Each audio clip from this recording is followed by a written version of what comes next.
بسم الله الرحمن الرحيم السلام عليكم ورحمة الله تعالى وبركاته kulanti wacan daawadayaal halkani waa wararka dalka ku soo dhawaada wararkii ugu dambeeyay ee Soomaaliya iyo caalamka qodobada aan idinkugu haynana waxaa ka mid ah madaxda ku sugan magaalada Garowe oo laba garab noqday iyo loolan halkaasi ka bilowday tirada dadka rayidka ah ee Mareykanku ay ku dileen Soomaaliya oo la shaaciyay qayre oo fariin u diray guud ahaan ganacsatada Soomaaliyeed al-shabaab oo kordhiyay afduubka carruurta ka yar 15 jirka ee ku nool gobolada Mudug iyo Galgaduud ee bartamaha Soomaaliya ku-xigeenka ra'iisul wasaaraha dalka oo ka qayb galaya shirka Tana Forum iyo ra'iisul wasaaraha Itoobiya oo qaaday tallaabo aan la filayn oo la xiriirta Mingiste Xeela Maryam qodobadaas iyo kuwa kale ayaa daawan doontaan ee u diyaar garooba wararkaasi oo faahfaahsan waa subaxnimo axada 5 bisha May sanada 2019 subax wanaagsan mar kale daawadayaal ku soo dhawaada wararkaasi oo faahfaahsan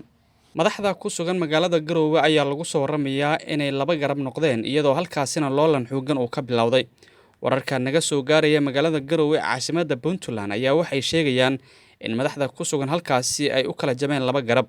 ra'iisul wasaaraha Soomaaliya Xasan Cali Khayre ayaa bilaabay kulamo kala duwan oo uu la yeelanayo madaxda dawladda taageersan ee dawlad goboleedka Hirshabelle iyo Koonfur Galbeed isagoo ku qancinaya inay taageeraan go'aanada ay dawladda dhexe hirgelinayso sida aan xogta ku helnay Khayre ayaa rumaysan in haddii xitaa mid ka mid ah labadan maamul uu la safto maamulada kale in dawladda looga adkaan doono shirka waxaana uu si gaar ah uga cabsi qabaa madaxweynaha Hirshabelle oo bilihii dhawaa marar badan cambaarayay dawladda inkasta oo uusan si toos ah uga soo horjeesan dhinaca kale waxa ayna kulamo gaargaar ah yeeshay madaxda Puntland, Jubbaland iyo Galmudug oo isku dhinaca isla markaana doonaya in dawladda si kulul ay ugu weeraraan shirka oo markii horeba aan lahayn ajenda cad ayaa waxa hadda la rumaysan yahay in xoogiisa uu noqon doono doorashada 2021 kadib sharcigii muranka dhaliyay ee doorashada oo ay ansixiyeen golaha wasiirada Soomaaliya waxa sidoo kale jira warar sheegaya in madaxda dawlad goboleedyadu ay dalbanayaan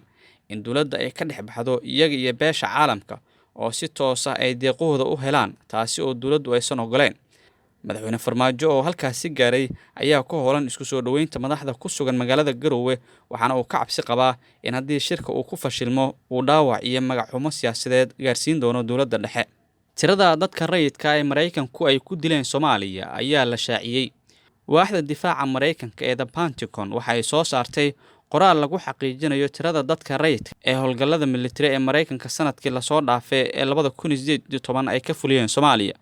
warbixin ay waaxda difaaca Mareykanka soo saartay ayay ku sheegtay in 120 qof oo rayid ah ay dileen 67 kalena ay ku dhaawaceen duqeymo ay ka geysteen dalalka Soomaaliya, Ciraaq, Syria iyo Afghanistan waxayna tirooyinkaasi aad uga hooseysaa tirooyinkii ay kooxda u dooda xuquuqda aadanaha soo saareen warbixinta sanadlaha ah ee waaxda difaaca ee Mareykanka oo loo gaabiyo Koongareeska Mareykanka ayaa waxa uu muujinayaa in ku dhawaad 800 oo qof oo rayid ah la dilay howlgalladii ay Mareykanka ka fuliyeen dalalkaasi sanadkii 2017 kaasi oo qayb ka ahaa howlgalkii isbahaysiga Mareykanka ee ka dhanka ahaa dagaalyahanada kooxda Daesh ee ku sugan dalalka Syria iyo Ciraaq warbixinta The Pentagon waxaa lagu sheegay in howlgallada ay sanadkan ka fuliyeen dalalka Afghanistan ay ku dileen 76 qof oo rayid ah iyadoo duqeymaha laga fuliyay dalalka Syria iyo Ciraaqna la sheegay in lagu dilay dad tiradooda guud ahaan ay tahay 42 qof warbixintan oo ka koobnayd qiyaastii 20 bog waxaa lagu sheegay in duqeymihii ay sanadkii hore ka fuliyeen Soomaaliya ay ku dileen laba rayid oo kaliya taasi oo aad uga fog tirada guud ee hay'adda xuquuqda aadanaha shaaciyeen sanadihii la soo dhaafay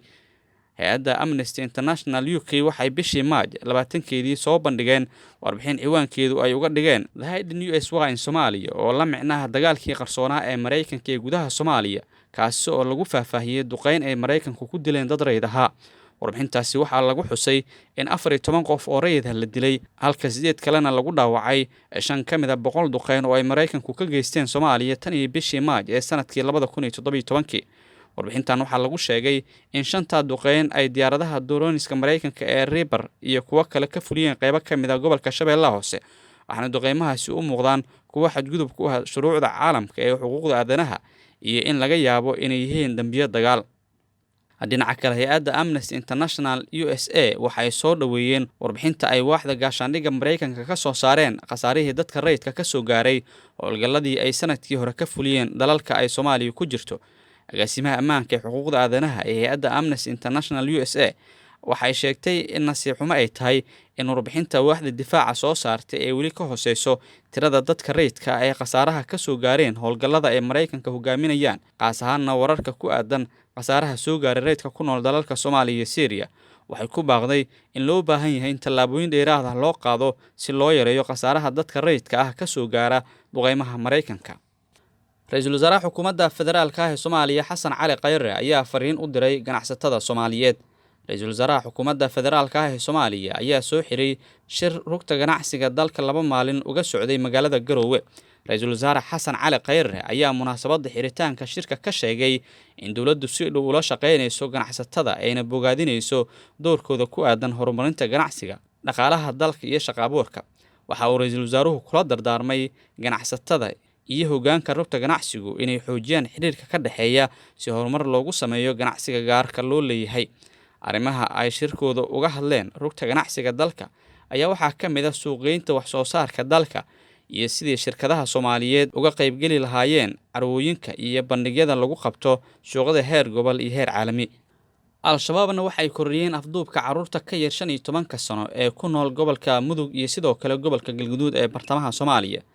Dagaalyahanada Al-shabaab ee ku sugan deegaano ka mid ah gobolada Mudug iyo Galgaduud ayaa kordhiyay afduubka loo geysanayo dhalinyarada ka yar 15 jirka si ay uga mid noqdaan dagaalyahanada Al-shabaab. Al-shabaab ayaa deegaanada Ceeleer, Ceelbuur, Galcad, Galhareeri iyo Masagawaay ka afduubtay dhalinyaro badan oo dhammaantood ka yar 15 jir sida uu noo sheegay xildhibaan Maxamed Cabdulle Guure oo ka tirsan baarlamaanka maamulka Galmudug. Xildhibaanka ayaa sheegay inay soo furteen dhalinyaro badan kadib markii ay xiriir la sameeyeen xubno Al-shabaab ah, halka qaar kalena ay weli gacanta Al-shabaab ku jiraan. Degmooyinka iyo deegaanada ku yaala gobolada Galgaduud iyo Mudug ee Ceeleer, Xaradheere iyo goobo kale, Al-shabaab waxay ku sugan yihiin muddo ka badan 10 sano, waxaana lagu tilmaamaa inay degmooyinkaasi ka tirsan yihiin goobaha ay Al-shabaab ku xididaysteen. Dadka ku nool deegaanadaas uma ogola carruurtooda Al-shabaab lamana soo baxsan karaan, sidoo kale ma awoodaan in Al-shabaab carruurtooda ay ka difaacdaan maadaama aysan heli karin garab iyo taageero dawladeed, waxaana ay dhexda uga jiraan nolol mugdi ah. Dadka ku nool deegaanadaas waxay dawladda dhexe ku leeyihiin xildhibaano iyo wasiirro, sidoo kale waxay qabaan ganacsato maalqabeena, balse dhammaantood war kama hayaan deegaanada ay ka soo jeedaan sida xogtu ay sheegayso. Ra'iisul Wasaare Ku-xigeenka dalka ayaa ka qaybgalaya shirka Tana Forum. Ra'iisul Wasaare Ku-xigeenka Xukuumadda Federaalka ah ee Soomaaliya Mahdi Maxamed Guuleed oo gaaray magaalada Bahardar ee dalka Itoobiya ayaa ka qaybgalay madasha heerkeedu sarreeyo ee Tana oo looga hadlayo amniga qaaradda Afrika. Madasha Tana oo soconaya 2 maalin ayaa ah madashii 8aad, waxaana ka soo qaybgalay madax ka socota wadamada qaaradda Afrika, madaxda urur goboleedyada bulshada rayidka, aqoon-yahano iyo dhalinyaro, waxaana si gaar ah kulanka looga hadlayaa isbeddelka siyaasadeed ee geeska Afrika iyo horumarka nabadeed ee soo ifbaxaya. Ra'iisul Wasaare Ku-xigeenka oo shirka ku matalaya madaxweynaha Soomaaliya Maxamed Cabdullaahi Farmaajo ayaa khudbad ka jeediyay madasha oo ay furtay madaxweynaha dowladda federaalka Itoobiya, gudoomiyaha Midowga Afrika Muuse Faki Mahad iyo gudoomiyaha guddiga sare ee madasha Tana ayaa qayb ka ahaa madaxdii goobjoogka ka ah furitaanka madasha 8aad ee Tana. Ra'iisul Wasaaraha Itoobiya Abiy Ahmed ayaa qaaday tallaabo lama filaan ah oo ka yaabisay shacabka Itoobiya kadib markii uu ka dalbaday dalka Zimbabwe inay dib ugu soo celiso Itoobiya hogaamiyihii hore ee dalkaasi Mengistu Haile Mariam.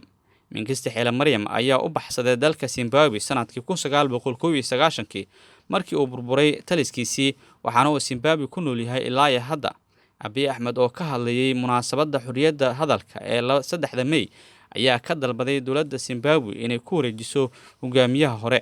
Mengistu Haile Mariam ayaa lagu haystaa dagaaladii uu geliyay Itoobiya iyo baabi'intii kooxaha mucaaradka ahaa ee dowladdiisa diidanaa. Waxyaabaha lagu haysto waxaa ka mid ah dagaalkii uu la galay Soomaaliya, dagaalkii Eritrea ay kaga go'day Itoobiya iyo gacantii adkeyd ee uu kula dhaqmay siyaasiyiinta mucaaradka. Abiy ma sheegin in la maxkamadeynayo Mengistu Haile Mariam, waxaase uu dowladda Zimbabwe ku joogaa magangelyo siyaasadeed.